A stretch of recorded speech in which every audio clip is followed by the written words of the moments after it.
Bonjour à tous, bonjour, merci d'être fidèles au rendez-vous d'Au fil des pages sur Studio Calita. Je sais, je commence très souvent mes émissions en vous disant alors là, ne la loupez pas, vous allez voir qui j'invite. Et je fais la même chose aujourd'hui, parce qu'aujourd'hui j'invite un type que je connais depuis très longtemps, même si lui ne se souvient pas qu'il me connaît depuis aussi longtemps, mais je ne l'en veux pas. Et surtout, depuis tout ce temps, j'ai pu remarquer, en le suivant comme ça, de temps en temps, qu'il était non seulement sincère, ce qui, somme toute, n'est pas toujours difficile, mais surtout cohérent et pugnace dans ce qu'il entreprenait. Certains, je suis sûre, parmi vous ont déjà compris que je parle de Raphaël Yerushalmi. Raphaël, bonjour, infiniment bienvenue. Bonjour Yael. Alors Raphaël, pourquoi je vous ai demandé d'être là? C'est pour ce livre qu'on voit derrière vous, Manuel bleu contre l'antisémitisme et la désinformation, qui est d'ailleurs paru aux éditions Valentin. C'est notre ami David Reinhardt qui a créé ça. Un homme engagé aussi, que je salue au passage parce que lui aussi j'ai suivi ce qu'il faisait. Et voilà. Et Raphaël, vous êtes là aujourd'hui parce que pour ce livre qui est vraiment important, les amis peuvent voir, je sais pas, voilà, que je l'ai lu, relu, noté, et je le connais presque par cœur. Mais il est essentiel. Et pourquoi je vous dis, écoutez bien, ne nous quittez pas, c'est parce qu'il va vous donner des... J'ai pas envie de dire des armes, mais c'est quand même ça. Il va vous donner des moyens, en tout cas, de répondre à la bêtise, à l'antisémitisme, déjà de savoir ce que c'est, à l'ignorance, à la désinformation, au plan média douteux. Mais on va commencer par Raphaël. Qui est Raphaël? Alors, je sais qu'il est un petit peu modeste et qu'il ne voudra pas se présenter lui-même, mais quand même, Raphaël, dis-nous, on se tutoie à la ville, hein, on va continuer, on est en Israël. Dis-nous un petit peu quel a été ton parcours depuis ta jeunesse. Alors, on va faire simplement. Donc, je suis né à Paris en 1954, sur la butte Montmartre, hein, donc je suis un vrai Parisien. Et puis, j'ai fait mes études en France et en 67, pendant la guerre des 6 jours, j'ai eu un rêve, c'est de devenir un soldat de Tsahal. J'étais un mioche de 13 ans et pour moi, c'était un peu comme un gosse qui devait devenir Zorro, un cow-boy. Quand j'ai vu ces soldats se battant en Israël, j'ai dit, moi, il faut que quand je serai grand, je veux être comme eux. Et ça a été mon but. Mes parents, entre-temps, ont désiré, étant des migrants, comme on dit aujourd'hui, oui. Venaient d'arriver en France, ont désiré que je fasse des études. Ils arrivaient d'où? Turquie et Russie. Voilà, Istanbul et Odessa. Et donc, ils ont voulu que je fasse des études, ils voulaient, eux, poser la valise, hein, comme on dit. Et malheureusement pour moi, heureusement pour moi, j'avais des facilités. J'ai fait l'école en mal supérieur, mais à la fin de l'école en mal supérieur, je leur ai montré mes diplômes et je leur ai dit voilà, vous êtes contents, j'ai fait ce qu'il fallait. Ils rêvaient de fonctionnariat français. À haute échelle. Voilà, et j'ai dit maintenant je m'en vais, je m'engage dans Tsahal, ce que j'ai fait, et donc qui a été ma carrière. Pendant 17 ans, donc avec principalement les services de renseignement de Tsahal. Et puis, en me retirant de Tsahal, j'étais chaliar, comme beaucoup d'anciens officiers. Et puis, un jour, je me suis mis à écrire. Et donc, aujourd'hui, je suis écrivain, principalement de fiction, donc édité chez Actes Sud. Chez Actes Sud, et ça, je voulais qu'on en parle. Tu reviendras, parce que moi, j'ai lu 2 de tes productions et je serais vraiment heureuse qu'on en parle aujourd'hui. Et en fait, j'ai utilisé ce mot sur mon petit carnet quand je prenais des notes. Et quand j'ai ouvert ton livre la première fois, j'ai vu que c'était le même mot que tu avais mis en pareil, c'est le mot urgence. Dans ton livre, dès le début, tu dis qu'il y a urgence. Et moi, je voulais dire qu'il y avait urgence à ce qu'il y ait un livre comme ça. Et donc, c'est pourquoi j'ai choisi non pas tes fictions, mais ce livre-là. Donc, je t'ai interrompu. Qui sort d'ailleurs maintenant, donc c'est d'actualité en oui. plus. Alors, tu étais dans les services de renseignement. Est-ce que ça veut dire que si un jour je t'invite, tu peux nous raconter des choses où tu ne peux pas parler? Je peux raconter les anecdotes de ma carrière qui ne sont pas secrètes, mais qui peuvent être assez piquantes. Ça sera avec plaisir. Alors ça, je vais te dire, c'est pas tombé dans l'oreille d'une sourde. Ensuite, bon, les livres, tu devais avoir quand même ça un peu dans le sang. J'ai appris que tu vendais des livres anciens, ce que j'ignorais encore. Et puis, bon, tu as publié, tu as créé, tu es un artiste. Des fois, les gens vont s'en apercevoir, les auditeurs, quand tu parles. Il y a quelque chose d'un rythme et on le sent quand quelqu'un écrit et sait écrire. Alors, Raphaël, ça suffit les compliments. Maintenant, on va dans l'urgence. On va dans l'urgence avec ce livre. Et le but, en effet, on ne sait pas quand on entend, même quand on est concerné, même quand on fait de la radio en géopolitique ou en n'importe quoi. Le plus urgent, c'est de répondre à cette désinformation immense et exponentielle et aux attaques constantes. Parce que parfois, on ne sait plus. Même si on sait et qu'on peut parler dans une conférence à la radio, parfois, on ne sait plus. Alors toi, le but de ce livre, est-ce que tu peux nous dire, tu le diras mieux que moi certainement avec des phrases plus courtes? Oui, c'est très simple en fait. Comment m'est venue l'idée de faire ce manuel? Donc c'est un manuel en 2 mots très succinct où il y a plus ou moins les réponses à toutes les questions, tous les thèmes qui concernent les Juifs et Israël, mais surtout les accusations contre les Juifs et Israël, donc de l'information à ce sujet-là, des données, et en plus des conseils pratiques pour véritablement comment se défendre, soit comment répondre à des médias, aux journaux, à la radio, à la télé, des choses qui nous interpellent, soit sur le plan juridique, des conseils pratiques sur le plan légal, quelles sont les actions citoyennes que nous pouvons mener en groupe ou individuellement pour combattre ce phénomène, car il faut le combattre, il ne faut pas laisser passer. Et puis pour rassurer quand même tout le monde, c'est surtout pour avoir de quoi informer aussi nos amis, c'est-à-dire des gens juifs ou certainement aussi surtout non juifs, qui ont quand même l'esprit ouvert et qui aimeraient bien en savoir un petit peu plus. C'est à nous de leur expliquer, mais de leur expliquer d'une façon cohérente, claire, et pas ennuyeuse. Et alors d'où m'est venue l'idée que j'avais jamais pensé pondre ce manuel. J'étais tout simplement dans une des nombreuses conférences, tables rondes du CRIF et compagnie sur le phénomène de l'antisémitisme, de l'antisionisme en France. C'était à Paris et il y avait ce jour-là des pointures, je ne sais pas si c'est exactement eux, mais en gros de la taille de Frédéric Ancel, de Shmuel Trigano, de Georges Bensoussan pour l'histoire, voilà, qui ont mené une table ronde de plusieurs heures, extrêmement passionnante, sur les sources de ce problème, de ce phénomène de l'antisémitisme, sur la façon de détecter les antisémites et toute une analyse de société, etc., etc., etc. Et puis, au bout d'à peu près au moins 4 heures de table ronde, il y a une dame dans la salle qui s'est levée, et je me rappellerai toujours de son accent du Midi. Elle a dit « mais moi, c'était très intéressant ce que vous avez dit, mais moi, je suis une petite commerçante, et je fais quoi moi quand on me prend un parti? Qu'est-ce que je réponds moi?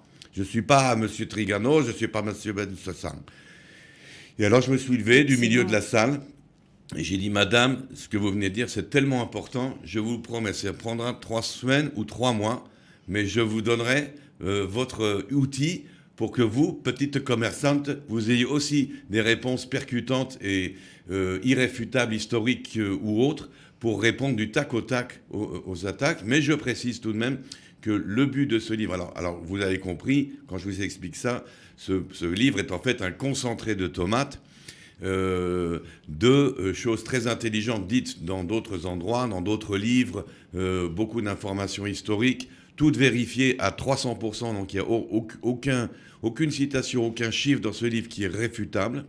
Mais c'est surtout donc un concentré, c'est prendre l'essentiel de tout ce qui a été dit sur le problème et de le servir sur un plateau d'une façon très simple, très courte. Les thèmes les plus grands, le judaïsme est en 10 points. Donc en 10 points, vous êtes obligé à la hache d'enlever toute la graisse, toute la crème, pour qu'il ne reste plus que l'essentiel. Mais quand on vous dit judaïsme, vous allez pouvoir répondre. Car c'est pas si facile, parce que quand un non-juif vous dit « mais c'est quoi les juifs ?» vous savez, mais en fait, comment l'expliquer? Ça me rappelle l'anecdote dans le Talmud. Il y a un juif qui va voir le Rav Shammai et qui lui dit « Rav Shammai, apprends-moi la Torah pendant que je me tiens sur un pied. » Et le Rav Shammai lui donne un coup de pied au derrière, lui dit « Va, tu rigoles, c'est pas possible, il faut apprendre à la yeshiva, il faut étudier le Talmud, il faut faire la Kabbale, va-t'en. » Et puis le même juif va chez le Rav Hillel et le Rav Hillel il dit « mets-toi sur un pied. » Et il lui dit « Ne fais pas à autrui ce que tu ne veux pas qu'on te fasse à toi. » et tout le reste, ce sont les commentaires. Absolument. Et là, je vais t'interrompre. Vous avez compris, chers amis, que si je ne l'interromps pas, je peux aller faire mon café et il va continuer tout seul, il n'y a aucun problème. Et ce sera toujours intéressant. Alors, en effet, je confirme que tu reprends tout depuis le début, l'histoire. C'est succinct, mais très complet, parce que, et heureusement, parce que tu perds pas de vue le but de ce livre. Donc, ok, tu fais pas de commentaires, tu racontes très clairement l'histoire juive. Et tu précises à quel moment ça commence à déraper. Alors, je peux dire, enfin, que... Mais c'est, de toute façon, nous allons faire 2 émissions. Je veux vous le dire parce que vous nous retrouverez la semaine prochaine. On vous laisse une semaine pour vous reposer. Et la semaine prochaine, Raphaël revient et on continue à parler de cet ouvrage si important. Mais déjà, on peut dire, tu dates l'antijudaïsme, le racisme. Je vais avoir beaucoup de mal avec le terme d'antisémitisme, mais c'est toi qui vas m'aider. Tu la dates à peu près de la destruction du temple de Partitus.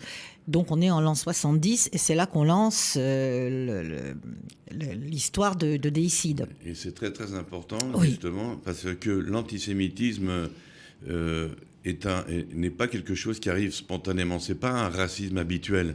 Le peuple hébreu a eu des guerres bien avant les Romains et le christianisme contre les Égyptiens, contre les Philistins. Et il y avait une haine entre eux aussi, mais tribale plutôt, du genre tribal. L'antisémitisme, ce qui est important de savoir sur le plan historique, c'est pour ça qu'il faut le dater, c'est avant tout un calcul stratégique, c'est une arme politique. L'antisémitisme a été créé de toutes pièces. C'est après que les antisémites deviennent antisémites, c'est-à-dire il y a une propagande qui va se faire, mais au niveau des Césars et des dirigeants de Rome, et puis ensuite des dirigeants de la chrétienté. Ça va être une arme stratégique qui va leur servir, on le sait aujourd'hui, pour par exemple déjouer la rancœur du peuple. Lorsque le peuple est en colère, eh bien on a trouvé ce bouc émissaire, on a inventé un bouc émissaire, c'est tombé malheureusement sur nous, les Juifs, et c'est ça qu'il faut comprendre. L'antisémitisme, au départ, c'est un calcul stratégique très très froid, avant de devenir l'antisémitisme aujourd'hui qu'on connaît de la base animale, bestiale, d'une haine raciste. Et alors, en te lisant, je me suis dit, mais on arrive quand même à un paradoxe inouï, qui est que les Juifs sont extrêmement encombrants pour la politique, ça clairement, comme ils ne renoncent pas à leurs fondamentaux, et en même temps, ils sont absolument impossibles à retrancher de la pensée humaine, parce qu'ils ont commencé presque à la construire, parce qu'ils sont plus que partie prenante, tout vient de là. Donc il y a là un paradoxe, paradoxe pour les autres, mais on sait très bien que la politique n'est pas l'activité la plus propre qui existe. Oui, de toute façon, par exemple, si on prend le cas de l'Europe, le judaïsme en Europe, ça a toujours été un ping-pong. Quand on a besoin du juif pour qu'il aide à construire une économie ou à faire avancer une culture, alors le juif est le bienvenu. Et puis lorsqu'on n'a plus besoin de lui, ou alors on a besoin de lui, mais pour détourner la rancœur du peuple ou pour l'accuser de tous les maux de la terre, le juif était responsable de la peste, alors on l'expulse, on le martyrise, et il y a cette ambiguïté toujours du peuple juif par rapport à ses hôtes dans les différents pays, mais la résilience des juifs, c'est qu'à chaque fois ils reviennent quand même parce que eux, ils veulent s'épanouir, et pour s'épanouir, ils vont retrouver à chaque fois les pays, les endroits, les communautés, même s'ils ont dû les abandonner, ils vont y revenir et s'épanouir à nouveau. Ils sont inextinguibles et ils vont continuer. Et à chaque fois qu'ils reviennent, eh bien, ça correspond à chaque fois qu'ils reviennent à une avancée de chaque pays dans sa culture. La Révolution française n'est la Révolution française que parce qu'en même temps, elle s'accompagne un allègement de la façon de vivre des Juifs et le don de droit aux Juifs. Donc on voit dans l'histoire de l'Europe et de tous les pays d'Europe un parallèle entre quand c'est des crises antisémites virulentes, mais c'est des pas en arrière, avec le plus grand pas en arrière qui nous ramène à la préhistoire. Hein. La Shoah, ça montre que toute cette culture européenne, à la fin, elle s'est écroulée comme un rien avec cette haine antisémite. Ou alors, on atteint des apogées de splendeur et de culture. Et à ce moment-là, si on regarde bien, eh bien, par exemple, la Renaissance et les Médicis, avec Laurent le Magnifique, eh bien, c'est au moment où, effectivement, les Médicis veulent faire étudier dans les universités d'Italie le Talmud, les gens commencent à apprendre l'hébreu, les bibliothèques des grands nobles italiens sont remplies de livres en hébreu, et donc ça correspond effectivement aussi à cette renaissance. Donc là, il y a un rapport. Et alors justement, ça devait venir plus tard, ça vient maintenant, tu évoques l'hébreu. Et tu dis que c'est grâce à l'hébreu, qui est une langue vivante, et c'est écrit en caractères gras dans ton livre, que les Juifs sont toujours juifs. Oui, l'hébreu, c'est le secret, c'est le lien à l'époque de Louis XI. Lorsque la France était très divisée, il y avait un pays de France, mais tout le monde parlait des langues différentes. Le bourguignon, le savoyard. Louis XI, en côtoyant les Juifs, car Louis XI c'est l'histoire à l'envers. Hein. Saint-Louis, c'était le mauvais roi. Hein. Oui. Le bon roi, c'était Louis XI. Et Louis XI, qui connaissait donc, qui avait des rapports avec la communauté juive, s'était demandé, mais comment font-ils? Comment se fait-il qu'ils sont aussi dispersés, mais qu'ils restent pareils? Il s'est aperçu que c'était l'hébreu. Et c'est là qu'il a imposé, comme langue officielle de la France, le français. Et que toutes les lois étaient passées en français, et tant pis si tu parles que bourguignon, alors tu sauras pas, tu seras illégal. Et c'est comme ça qu'il a soudé. Il est en fait le père de l'État-nation de la France. Il a soudé la France, les Français, les différentes régions avec cette langue, en prenant exemple sur l'hébreu. C'est bien l'hébreu donc qui nous soude. Ça, c'est vraiment important. Il y a une autre expression qui est en caractère gras dans ton livre et qui m'a fait froid dans le dos, c'est lorsque tu évoques la question juive. Et pour nous, depuis 75 ans, ces deux mots de la question juive sont révoltants, sont révulsants. C'est quoi pour toi la question juive ? Ben, déjà, si ça pose question, c'est pas bon. Donc, il n'y a pas une question juive, mais c'est vrai que nous-mêmes, juifs, nous posons parfois la question aussi. Hein. Mais je pense qu'il y a eu des analyses brillantes. Bon, il y a eu Sartre, la question juive. Enfin, Sartre, il y a eu surtout, dont on les mentionne, mais brièvement, car elles sont importantes, Freud, oui. Car l'antisémitisme est une maladie mentale, en fin de compte, hein, comme le racisme. L'antisémitisme, c'est très simple. C'est le report d'une haine de soi sur l'autre. Les gens qui sont antisémites ont une libido, comme on dit chez Freud. Bon, mais ça, c'est un terme de psychanalyse. Les gens reportent tout simplement un malaise intérieur à eux. L'antisémite, en fait, c'est quelqu'un qui ne s'aime pas lui. Mais il reporte ça sur un autre, et le juif, c'est la victime idéale pour le faire. C'est très, très simple. Donc, c'est quelque chose de maladif. C'est une sorte de virus. Et ensuite, ce qu'on appelle une question juive, c'est vraiment problématique à même la poser. Mais il y a des réponses. Et elles sont dans ce livre. Il y a des réponses et des réponses très très simples. La plus importante aujourd'hui, en plus, c'est il faut absolument la raison pour laquelle il faut apporter une solution au problème du racisme anti-juif. Entre parenthèses, l'antisémitisme, le mot date de 1870, oui. Hein, et c'est un antisémite qui l'a inventé. C'est un Allemand qui a une sorte de wagnérien pré-nazi qui a inventé ce mot antisémitismus. Pour exprimer justement son dédain, son haine du juif. Alors il y a d'autres termes, hein, on parle de judéophobie, de racisme anti-juif, on peut choisir. C'est la même maladie à toutes les sauces. Ce qui est important aujourd'hui, c'est de savoir que c'est pas une question de défendre les juifs ou pas défendre les juifs. Aujourd'hui, ne pas s'attaquer au problème de l'antisémitisme / antisionisme, eh bien, c'est mettre en danger la démocratie. La démocratie française et les valeurs républicaines sont aujourd'hui mises en danger par les antisémites et les antisionistes. C'est le dégât qu'ils vont causer, c'est pas autant contre les juifs que contre la France elle-même. Et c'est ça, et c'est vrai pour toute l'Europe. Alors tu sais quoi, Raphaël, on est presque déjà au terme de l'émission. Heureusement que tu reviens la semaine prochaine. Donc on va quand même, je vais quand même te demander quelques mots sur, excusez du peu, Jérusalem. Parce que effectivement, ton livre se décline en paragraphes ou en chapitres qui sont. Moi, je dis, pourtant, je suis pas une matheuse, hein, mais je dis, c'est tellement clairement expliqué, logique, chronologique, et la part est grande et faite à l'actualité, que vraiment, on lit comme un roman, si j'ose cet anathème. Mais Jérusalem, c'est important.